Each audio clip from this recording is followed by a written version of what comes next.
So good day guys, mag-unboxing tayo ng multi-function humidifier. Nabili ko to sa Shopee. Ayan. So ito yung pinaka-store na napagbilang ko. Ayan, makikita nyo naman sa video. Check nyo na lang yung link sa description, nalagay ko rin doon. So kaya wala na siya sa plastic ng Shopee. May mga kasabay na item ito. Kasabay nito yung in-unbox kong sa chest. Kasabay niya. So, buksan na natin. Actually, medyo lokot-lokot yan. So, ito yung instruction. Oh, powered pala to ng USB. Ayan. So, wala na siyang laman. At, ang specs niya is, show ko na lang dito sa video. So, ito yung appearance niya. Tapos, ito yung yung miss outlet niya, tapos ito yung power button. So kung di nyo nakikita, focus ko na lang. Meron siya kulay puti kasi hindi talaga makita. Meron siyang power button dito. So kung bubuksan siya, hindi siya tinitwist, hilahin lang pataas. So ito yung loob ng water tank niya. At ito yung meron siyang tatlong screw. So, napakasimple lang ng design. So, ito yung naglalak sa kanya dito. So, testing na natin. Lagyan ko tubig. Meron ako naka-ready dito.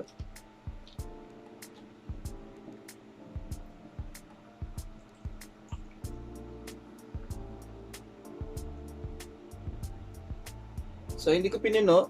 Halos 80% lang ng capacity ng water tank niya. So, ayan.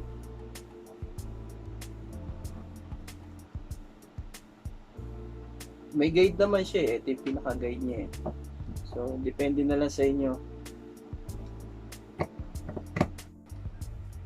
So, testing natin. Medyo ayan. So, gumagana na siya. Tayo natin yung ilaw. Ito. So, kung meron siyang may effect siya ng ilaw.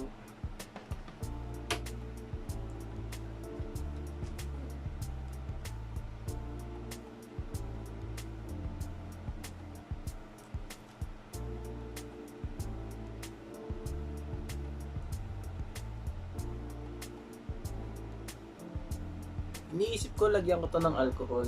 So, hahaluan ko siya ng alcohol. Para kung sakaling parang disinfectant na rin.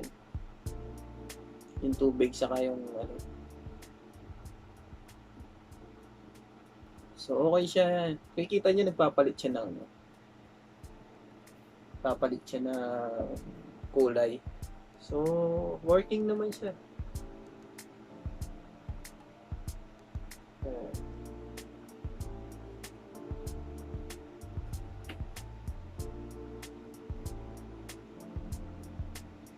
So meron siyang swab na na pinapalitan yung niya, cotton swab. So pakita ko sa inyo yung cotton swab niya, tapos lalagyan ko ng alcohol. Titignan ko kung gagana. Okay, medyo kailangan mo lang siyang. So ito yung pinaka cotton swab niya. Ito. So hinihila lang yan. Yan. Tapos yung spring, kita nyo itong spring. Yan. Ito pinapalitan kapag katagalan. At kapag hindi siya nag-spray ng yung pag-on ko kanina, hindi siya rin hindi ba gumana. So ito yung problema. Hindi siya natapat na maayos. So although yan, may nabibili siguro nito na hiwalay, wala siyang kasama eh. So yun lang. Kabit ko na uli. Yan. Pinapasok lang siya. So, pakita ko sa inyo ulit. Yan. Oh, medyo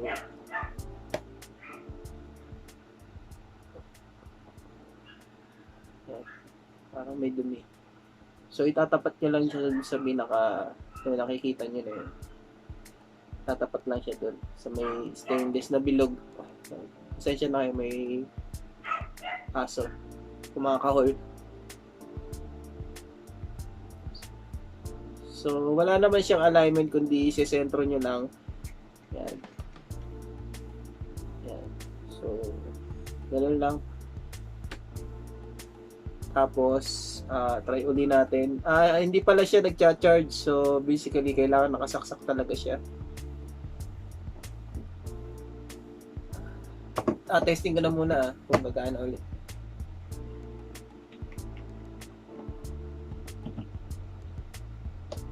Yun, na siya. So, medyo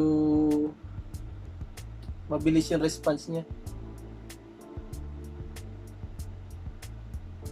Lagyan natin ng alcohol. Kuha tayong alcohol.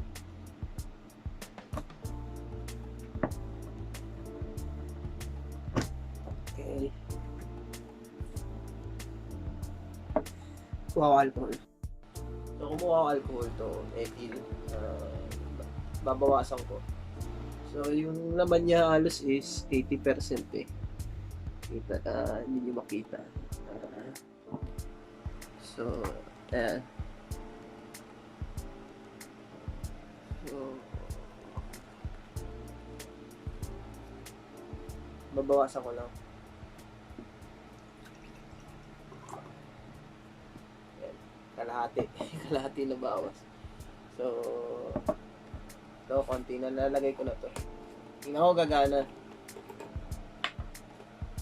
Kasi yung ano ko, yung mini mini humidifier.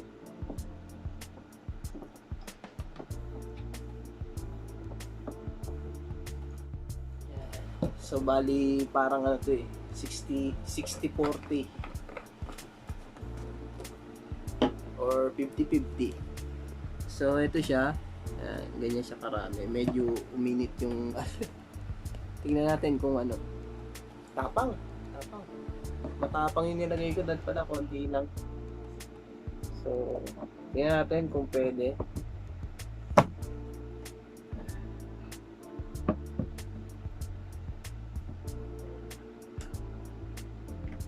So medyo shake ko muna.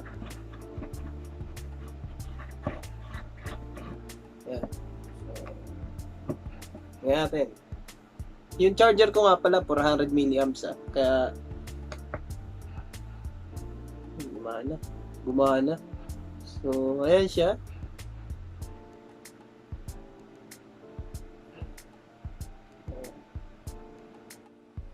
So sabi working hours daw niya is 4 hours. So basically anong oras na ngayon? Alauna na naman kitara. So 5 mamamatay ito. So update ko kayo mamaya. So babalik ko sa video na to. Subukan ko muna siya umandar ng 4 hours na nakasaksak. So wait ko. Yan. Wait natin. So, good day.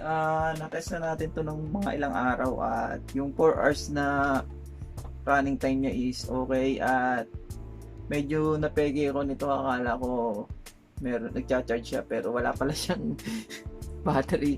So, kailangan siya is nakasaksak talaga. Tapos, ano pa ba yun? Wag nyo ipuro yung alcohol dahil masyadong matapang at minsan hindi siya gumagana. Kaya kailangan halo talaga yung tubig. So, yun lang kung gusto niyo lang lagyan So, normally tubig lang naman talaga nilalagay dito kasi humidifier siya. So, nilagyan ko siya ng alcohol for disinfectant. Yan. Kung sakaling naka-electric pan ako, syempre nakakatulong din yun kahit pa paano. Wala naman basihan sa science note, pero yun lang yung nasa isip ko. Tapos, ayun nga, okay naman siya. Yung charger ng cellphone pwede sa kanya yung 1A. Wag na lang kayo gumamit ng mga 2A dahil baka masunog siya dahil lang rating niya ng milliamp is 400 milliamps lang. So baka masira yung humidifier. Overall naman is satisfied naman ako. sa kanya, gumagana yan. At yung ilaw niya is automatic na nagpapalit. So, yung alcohol is ginamit ko is ethyl. At yung isopropyl is hindi ko alam kung ano, kung okay sa kanya dahil lang ginamit ko is ethyl. At yung kung ano yung amoy ng alcohol, maamoy nyo.